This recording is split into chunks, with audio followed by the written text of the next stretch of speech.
नमस्कार शेतकरी मित्रांनो, आज आहे 28 जुलै 2024। मित्रांनो, आज दुपारनंतर पुन्हा एकदा पावसाचा भयंकर जोर आपल्याला वाढताना पाहायला मिळतोय। राज्यातील 20 ते 25 जिल्ह्यामध्ये या ठिकाणी ढगफुटी सदृश पाऊस पाहायला मिळणार आहे।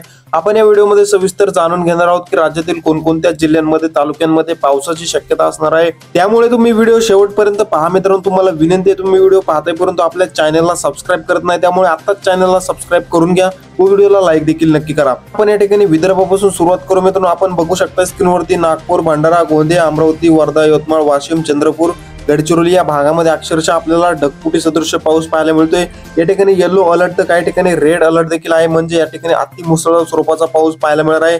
यवतमाळ, आर्वी, वर्धा या भागामध्ये आपल्याला ढगफुटी सदृश पाऊस पाहायला मिळतोय। हिंगणघाट या परिसरामध्ये देखील मित्रांनो आपल्याला जोरदार स्वरूपाच्या पावसाची शक्यता पाहायला मिळते। चंद्रपूर, गडचिरोली, वणी या भागामध्ये देखील मुसळधार स्वरूपाचा पाऊस पाहायला मिळणार आहे। उमरेड, नागपूर, भंडारा, गोंदिया या ठिकाणी सुद्धा मित्रांनो आपल्याला जोरदार ते अति मुसळधार स्वरूपाच्या पावसाची शक्यता पाहायला मिळते।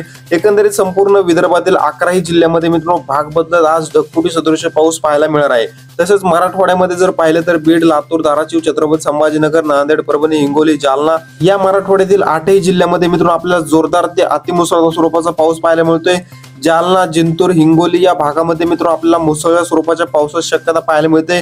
तर छत्रपती संभाजीनगर, पैठण, बीड, माजलगाव या ठिकाणी, परभणी, नांदेड, परळी, केज, बीड या भागामध्ये आपल्याला हलक्या ते मध्यम स्वरूपाच्या पावसाची शक्यता पाहायला मिळते। धाराशिव, भूम, परांडा, वाशी, कळंब, लातूर, अहमदपूर, उदगीर, औसा या भागामध्ये देखील हलक्या मध्यम स्वरूपाच्या पावसाची शक्यता आज आपल्याला दुपारनंतर पाहायला मिळते।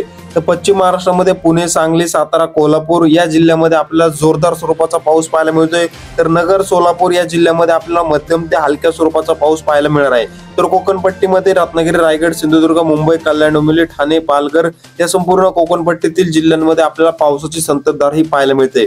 तर नाशिक, मालेगाव, जळगाव, नंदुरबार, धुळे या जिल्ह्यामध्ये देखील मध्यम ते जोरदार स्वरूपाचा पाऊस पाहायला मिळणार आहे। एकंदरीत जर मित्रांनो संपूर्ण राज्याचा जर विचार केला तर या ठिकाणी विदर्भामध्ये प्रचंड पावसाचा जोर आपल्याला वाढताना पाहायला मिळतोय। तर कोकण पट्टीमध्ये पावसाची संततधार पाहायला मिळत आहे। पश्चिम महाराष्ट्र व मराठवाड्यामध्ये मध्यम ते हलक्या स्वरूपाचा पाऊस पाहायला मिळतोय। तर उत्तर महाराष्ट्र, खानदेश या भागामध्ये देखील मध्यम स्वरूपाच्या पावसाची शक्यता आज दुपारनंतर पाहायला मिळत आहे। मित्रांनो, हवामानामध्ये अचानक बदल होत असतात, आपण लगेचच या चॅनलवरती पावसाची नवनवीन व ताजे अपडेट घेऊन येत असतो, त्यामुळे तुम्ही चॅनलला सबस्क्राइब करा व व्हिडिओला लाईक नक्की करा। धन्यवाद।